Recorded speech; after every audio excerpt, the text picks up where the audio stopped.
Well, in case you're wondering, that's what April looks like in Minnesota. So it's too late to go ice fishing, a little too early to get the boat out. So every year I pull the boat out of the shed, de-winterize it, and I'm either going to be repairing something, updating something, or adding some new features. So this year I added some pretty major stuff.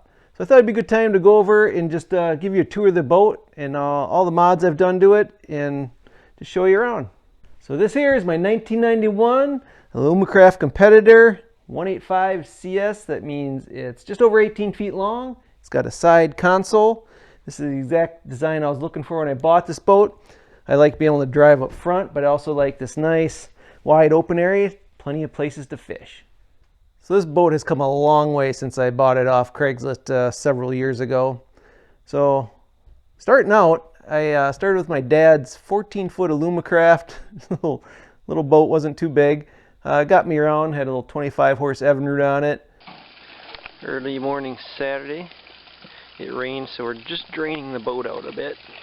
Moving through the channel. Reggie just caught a fish on a frog. You better not lose him. Holy crap! You got a muskie, dude. All right. Oh, you let go. I upgraded from that. I went to a 16-foot Sylvan. It's early Sunday morning. It's all foggy out. It's kind of cool. He's already pretending he's fishing. Alright, we're about ready to flip it over. So this is the boat before I destroyed it. Hopefully get it painted today, partially anyway.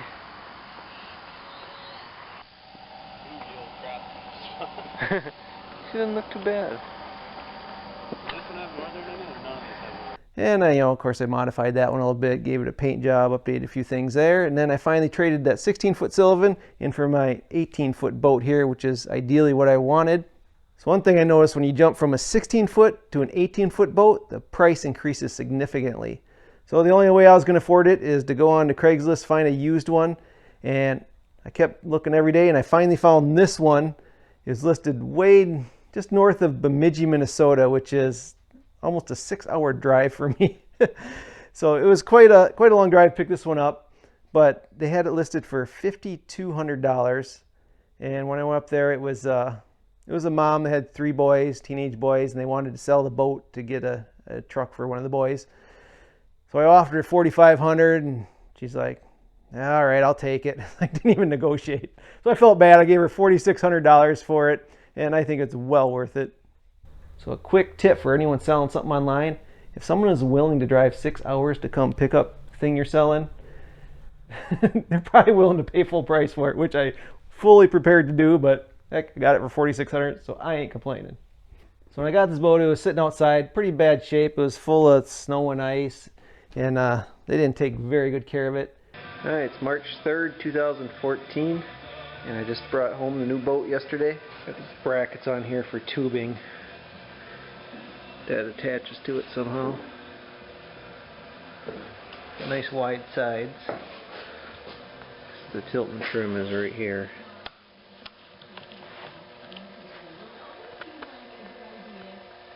It does appear to be black. I put some decals on it.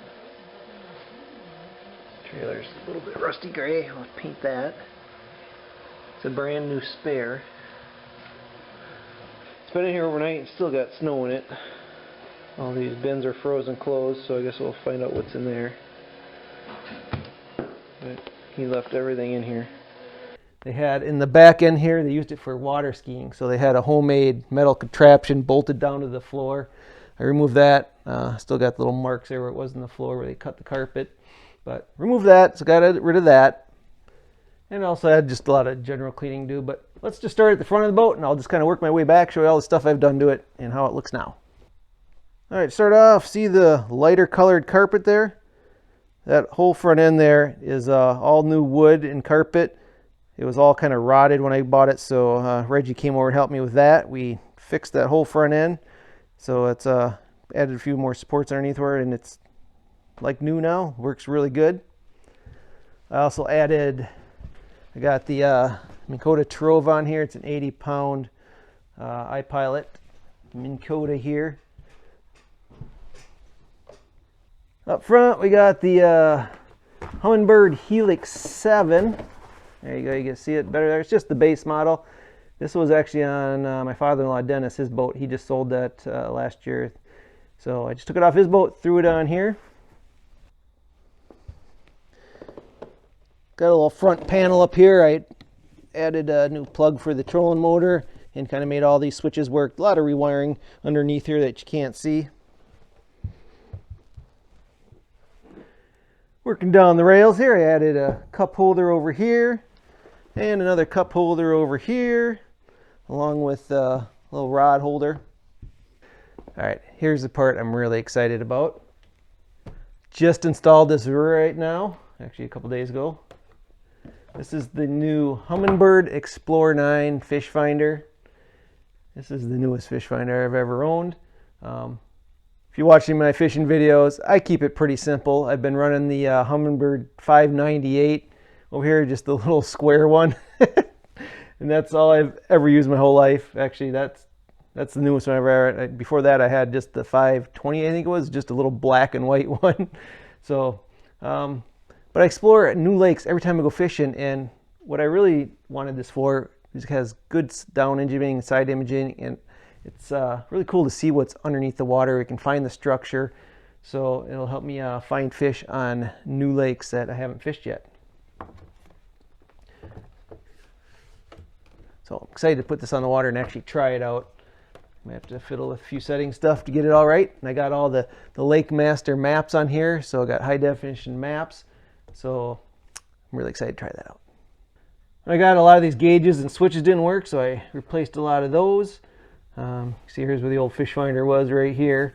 Put the cables down in the old hole there, but I think I might put something up here, kind of a little platform to, like, maybe add a cork or something to put my phone and books and stuff on.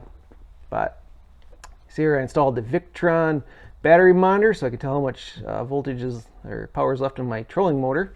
So one of the upgrades I did this year is I now have 5 deep cycle batteries in my boat. I'm going to show you why in just a second, but we'll start off with the front two. So right there I got 2 100 amp hour lithium batteries to power the trolling motor. And in this compartment I got a Naco Gen Pro ×2, so it's got a 2-bank 10 amp charger that'll charge both of these batteries. Now I did have a 3-bank charger up here. I just moved that to the back of the boat, so we'll show you that in a second. But in order to be able to have both chargers work at the same time, I ran an extension cord from the back up to the front here and then connected both chargers together. And then I put in a port right here where they're both tied together. So I just got to plug in one cord there and it charges both battery chargers. So that's kind of convenient. Up front we just got the other 2 bins here I keep the life vests in. So there, there, they just one big bin down there. And just checking this bin right here. This used to be a live well. I ripped the live well out. Well, it's for your minnows and bait and stuff. And I just use it for storage. I have, you know, some toilet paper in there for emergencies and tools in case they break down or anything doesn't work. I got the tools I need to fix that. Ski rope, just in case we want to have some fun. And a spotlight in case we get stuck out at night. Cool. Next bin, got right down here. This is just where I basically store all my ropes and first aid kit and shoes and paddles. Nice little storage area. Then here we got the live well. Pretty big live well. You can fit some huge fish in there. Doesn't get used too often. I normally don't keep fish except when I'm camping. I'll usually try to keep it for one night of dinner. All right, next here I installed a rod holder on the side. So that's the poles I use all the time, easy access. This here, this was a cool find. This is anodized aluminum measuring tape. So when we catch the big one that goes up to 60 inches, we can use this. So I usually just leave that sitting up there to measure the fish on. Now one cool thing I might add this year, Reggie found a big foam measuring tape that's really wide, and it can attach right down to the top of that lid there. And we can measure our fish in that, and it's supposed to be better to fish because, you know, I've had some people complain that I got carpet on my boat and we don't want laying fish on the carpet. So we're going to try putting that on there, a little better for the fish when we measure them. And then we got one more compartment back here. This I just keep kind of the junk drawer. I got the fire extinguisher and some baits and line and whatever else. Just kind of where I throw everything. Now I did install this stereo, but I don't know, that quit working on me, and I never use it because, you know, you play songs while you're fishing and you get copyrighted. Plus, I don't know, I just like to fish in the quiet. I don't like having big stereo booming on me. All right, I currently got 3 seats in here. 1, 2, 3. All these are brand new seats I installed not too long ago, actually. The other ones were falling apart. All right, now here's probably one of the bigger modifications I made to this. So right there was a built-in tackle box. This, I think.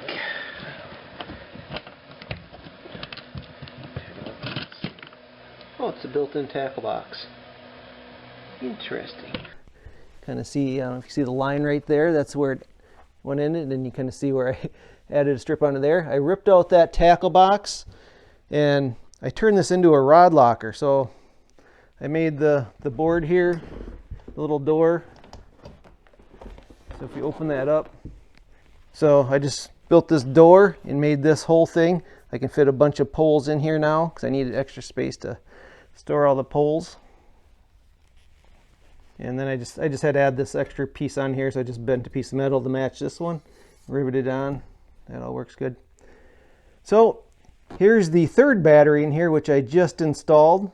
This goes down to this 12-volt outlet down here, which plugs into my new 12-volt cooler.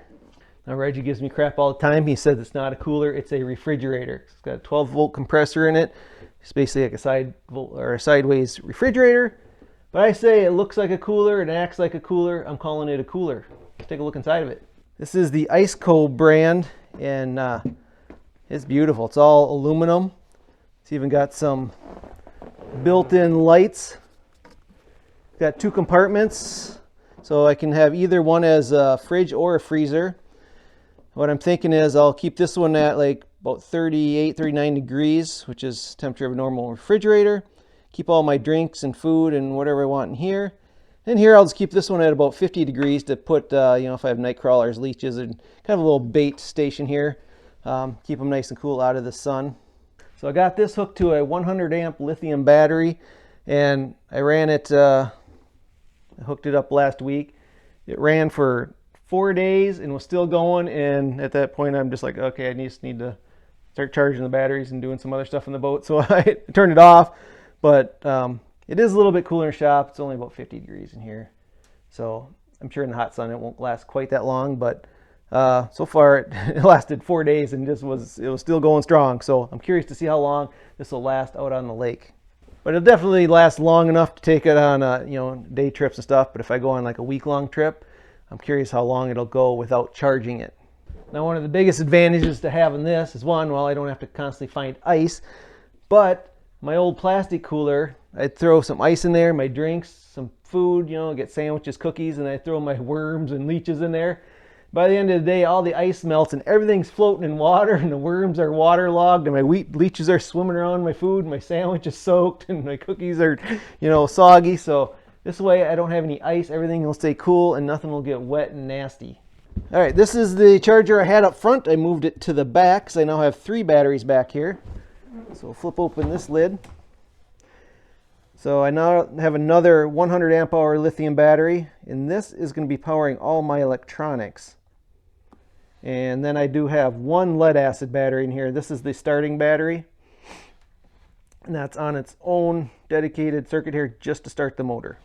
So the reason I have a dedicated starter battery and dedicated battery just for the electronics, because I got these new fish finders now with the Explorer 9 and the Helix up there. And just with the Helix alone, in my old fish finder, I noticed every time I started the motor, it would drop the voltage and the fish finder would shut off and you have to restart the whole thing. These new fish finders take a lot more power than my old cheap ones.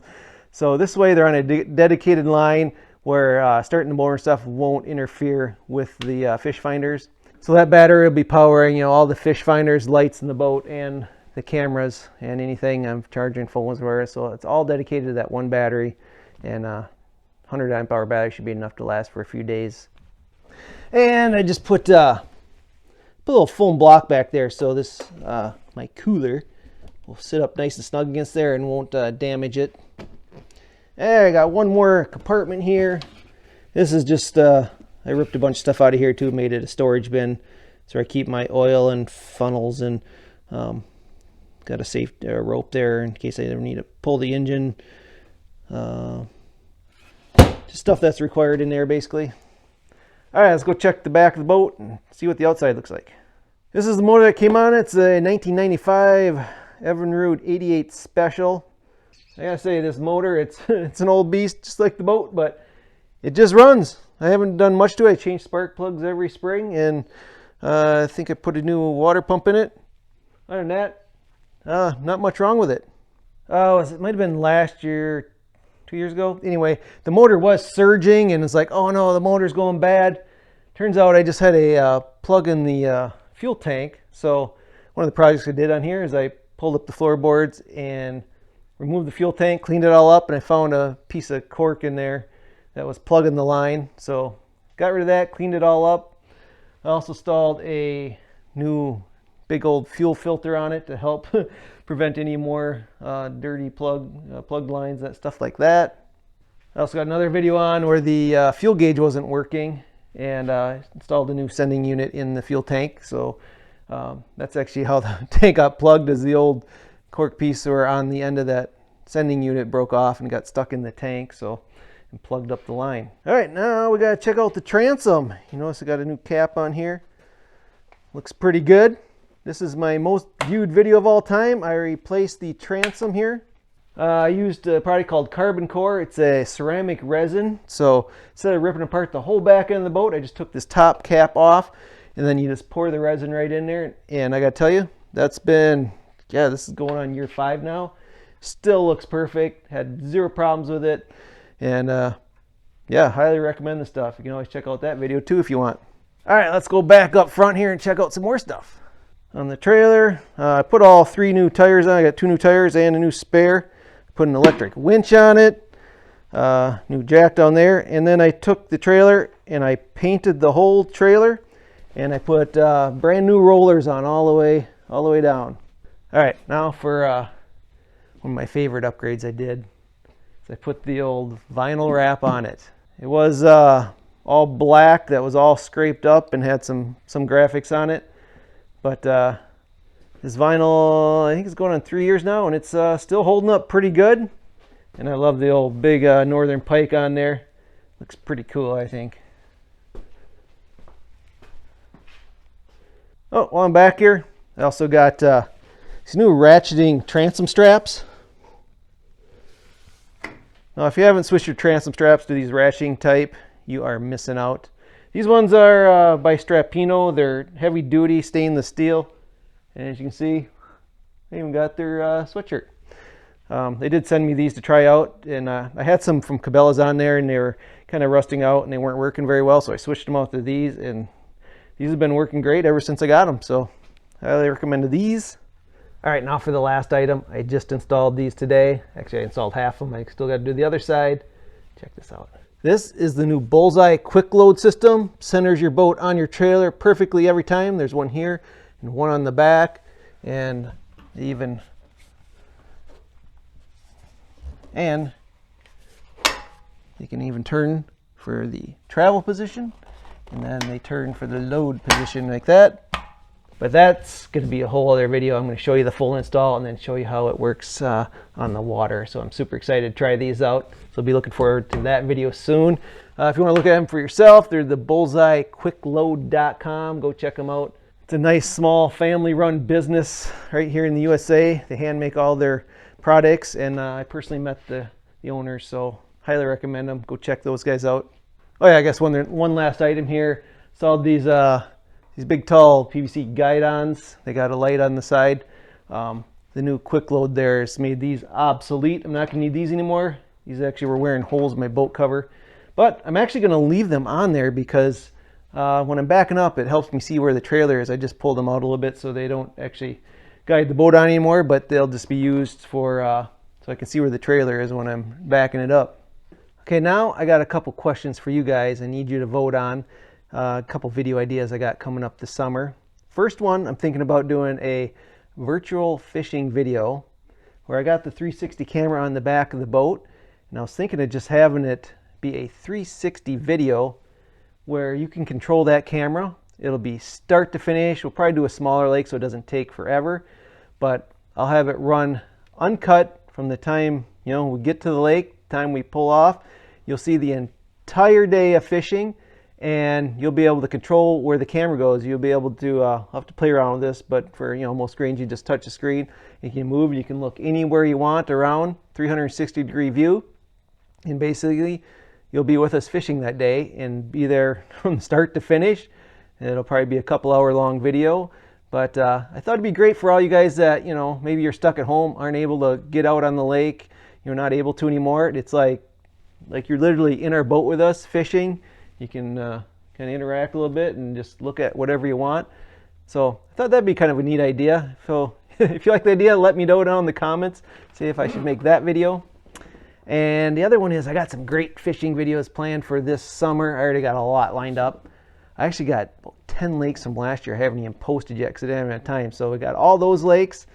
But this year, in June, we're going to Canada. So I'm fixing up my truck camper right now. Getting ready to pull that and the boat up to up into Ontario. We're going to go Lake Pekashkin. We're just going to go camp out near the landing, just do some primitive camping on Crown land there. So that's going to be a great time. I can't wait to show you that one. I'm also hopefully heading to North Dakota to do some more fishing out there. That's I went last year. You haven't seen those videos yet, but they'll be coming up. Also did some fishing in southern Wisconsin down by Madison. So the question is, I have not finalized my fall fishing plans yet, so I usually take a week in September. So I want to know, where should I go fishing? I was originally thinking back to Alexandria. I hit that in the winter. You just saw those videos. I was thinking, oh, I should go hit it in summer. It's such an awesome area. Then I got to think, a lot of people are saying, hey, you haven't done much in southern Wisconsin. So is there any place in southern Wisconsin you want me to go? I was also thinking Castle Rock Lake, Lake Pentonwell, I think, Green Lake over kind of like by Winnebago, or there's stuff down by Milwaukee, all those types of lakes down there. So if you think I should do southern Wisconsin, let me know. If you think I should head up back to Alexandria, or there's spots up, I think, by Leech Lake there. There's a whole bunch of smaller lakes that somebody said is canoe access only and stuff. It'd be kind of fun to try that out. Pretty much I could go anywhere in Wisconsin, Minnesota, mainly looking at. So if you have any suggestions where I should be going in the fall, let me know now down in the comments. You can also email me at randy@gomidwestfishing.com if you want a quicker response. Okay, one last item. I've been rebuilding that Mercury 135 on my project boat. Got people asking, hey, how's that going? All right, I'm almost ashamed to admit, but it's taken a lot longer than I expected. You think you have more time than you do, and this project takes a long time and it's quite complicated. So this spring I've had to repair 2 campers and do a bunch of stuff to the boat. So I'm almost done with that. Then I'll get working on it. But here's where I'm at so far. Here's the engine block. Got her all covered up. It is freshly bored out and honed. Everything ready to go to put new pistons in. All the parts are still piled up here on my bench. So here's the old pistons, the old crankshaft. Everything's kind of collecting dust. But in here, these are all new pistons and all the gasket kits, everything I need to put her back together. So all the stuff's labeled in bags. It's all kind of collecting dust here. So I got to get on this to clean it up. I want my workbench back. But this is a lot of work. Here's all the electronics down in the bucket down there. But yeah, I really need this cleaned up and gone, and I need to sell that boat and make some room for some more projects. So got about another month here before we're getting the boat out and actually doing some real fishing. So between then and now, I have a few more project videos. I'm going to show you that quick load system, which I'm super excited about. Can't wait to show you that. And all the other stuff I talked about here, if I can find any kind of product links to it, I'll put it down in the description so you can check them out for yourself. And hope you enjoyed the tour of the boat. We'll hopefully see you on the lake soon. Thanks so much for watching. Brian's first time driving the boat. Took these guys over.